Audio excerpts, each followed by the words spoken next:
Hi, Y12. Nice to see you all. Mr. Thomas here. Just continuing to provide some videos for you to support you with the notes that you're writing up. Hopefully, you're all getting along well. Hopefully, you're all fine. Fingers crossed that you are, because I haven't heard from any of you from a whole week. So let me know if there's anything that I can do. That aside, I'm going to continue to bosh on, as it were. So the last few videos have been about principles of rehabilitation, which is obviously going to be a section of your notes. I've covered with that stages of rehab last week, effective rehab programs, and I've covered that twice because it was quite a big kind of area. Today's area to add on to the principles of rehabilitation is progression of rehabilitation exercises.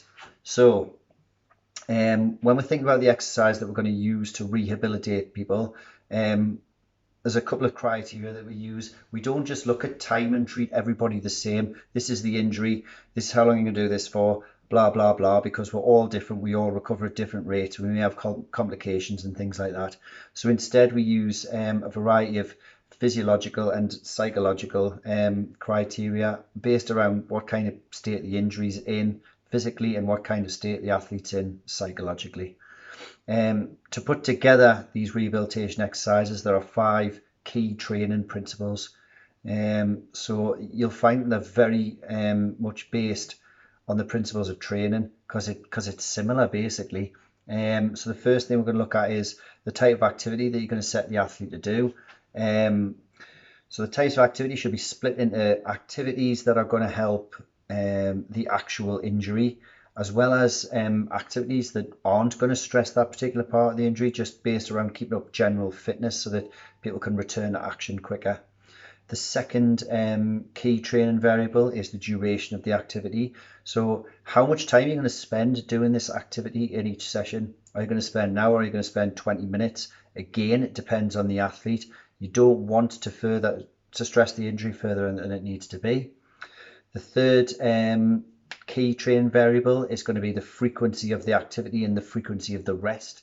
So again, thinking about the FIT principles, this is how many times a week are you going to train, and what is it you're going to do on the rest days, because if you can, you should be trying to do something that's going to be beneficial to return into sport. The third one is the intensity of the exercise.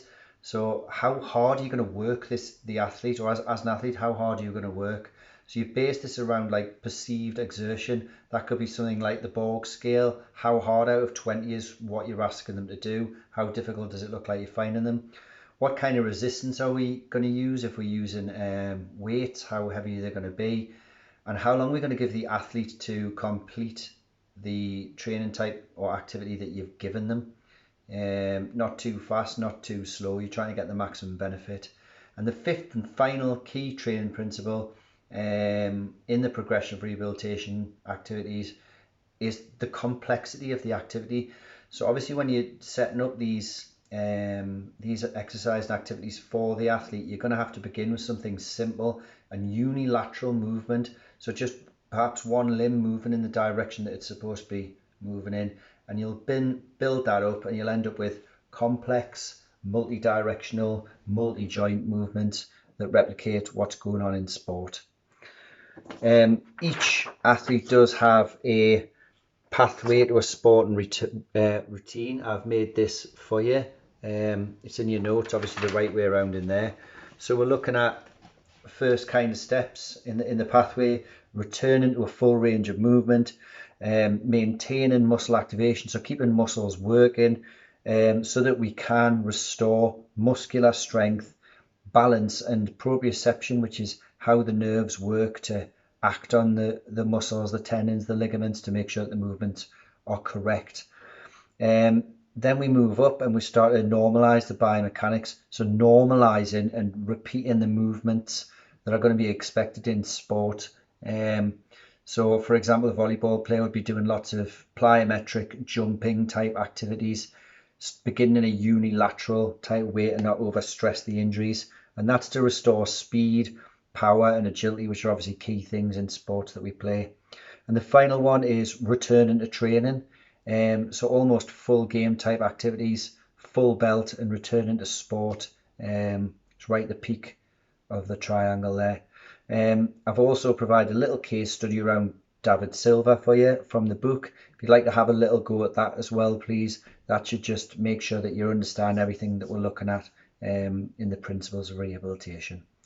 Okay, good luck with that year 12. It would be great to hear from some of you, have some work handed in. I'll have a look at it, give you some feedback, tell you how well you're doing. Okay, anyway, nice to see you. Take care. Bye-bye.